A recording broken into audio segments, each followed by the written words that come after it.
बॉलीवुड को आगे ले जाने के लिए हमारे स्टारों की जरूरत पड़ती है, जो कि भोजपुरी इंडस्ट्री। नमस्ते प्रणाम दोस्तों, कैसे हो आप सभी लोग। स्वागत है, बहुत इंटरेस्टिंग वीडियो है, लास्ट तक देखना, चैनल को सब्सक्राइब कर लेना।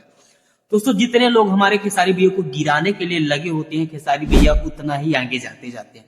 मैं आप सभी को एक छोटा सा क्लिप दिखा दूं और एक वीडियो दिखा दूं, जिसमें आप लोग साफ तरीके से देख सकते हैं कि बॉलीवुड की एक फिल्म आ रही है, जिस फिल्म का नाम है मस्ती 4। उस फिल्म में खेसारी लाल यादव का पुराना गाना ऐड किया गया है। गाने का नाम है पागल बनाइबे कारे पत्थर। भाई बहुत सुपरहिट था गाना उस समय में, अभी भी है, लेकिन उस फिल्म में इसलिए डाला गया ताकि बॉलीवुड को जितने भी लोग देखने वाले हैं उस फिल्म को देखें और वो फिल्म सुपरहिट हो।